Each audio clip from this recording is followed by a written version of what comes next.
In the Kherson region, there are many intriguing developments occurring today. Within this area, Ukrainian forces have secured new positions in the forest, added extra reinforcements, and executed an extensive HIMARS raid with the objective of annihilating Russian command centers, forces gathering points, and various air defense systems. In my previous update, I mentioned that the inclement weather had worsened, significantly impacting the ongoing operations along the river. The unfavorable weather specifically posed great challenges to both Russian and Ukrainian reconnaissance teams due to reduced visibility. Nevertheless, the limited visibility also presented numerous opportunities, particularly for the Ukrainians. It allowed them to rotate forces and transport ammunition supplies more efficiently. In fact, Russian sources have reported that Ukrainians have successfully transported additional units to the eastern riverbank over the past few days.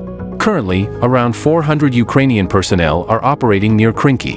Furthermore, Russian sources have now admitted that Ukrainian forces have made progress southwest of Krinky and have established a presence in an adjacent forested area. This acknowledgement has raised concerns among Russian analysts who fear that the Ukrainians have used their time wisely and are fully prepared to launch the next phase of their offensive operation. Recently, the weather has improved, leading to the resumption of Russian Air Force airstrikes in the region. Russian sources claim that FAB-250 bombs were employed to target potential Ukrainian positions. Interestingly, Russian soldiers on the ground expressed skepticism about the effectiveness of these strikes. They reported that there is minimal communication between different detachments and military branches, which has resulted in airstrikes lacking proper reconnaissance data collected by Russian drone operators. This partially explains how the Ukrainians managed to successfully cross the river and maintain their ground. The offensive operation seems poised to escalate further now that the weather has improved.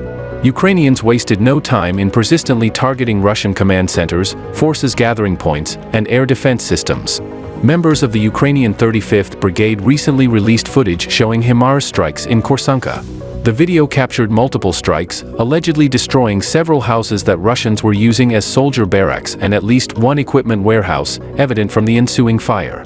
Another video showcased Ukrainian special forces identifying a Russian command and control vehicle near Novomayachka. An immediate HIMARS strike annihilated the vehicle along with the Russian commanders. In occupied Uvalane, Ukrainian forces struck a building during a Russian occupation law enforcement meeting. Russian sources reported that a Ukrainian HIMARS strike resulted in the deaths of 4 occupation police officers and injured 18 others. Ukrainian forces also prioritized targeting Russian air defense systems. Since drones are actively utilized by Ukrainians in the Kherson region, neutralizing air defense systems becomes crucial for ensuring freedom of movement.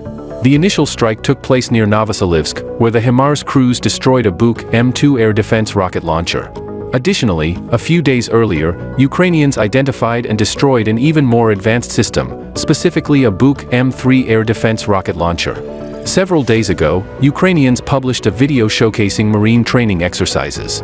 The Marines were practicing large-scale river crossings with heavy equipment. Moreover, we observed that Ukrainians have already transported at least one armored fighting vehicle to Krinky, indicating their intention to launch an attack when Russian forces are at their most vulnerable and disorganized. Overall, the Ukrainians strategically utilized the adverse weather to their advantage by reinforcing their bridgehead with fresh troops. As soon as the weather improved to a reasonable extent, Ukrainians launched a series of devastating strikes on Russian force concentrations, command centers, and air defense systems, significantly undermining Russian defensive capabilities. Consequently, we can anticipate numerous captivating developments within the region in the near future.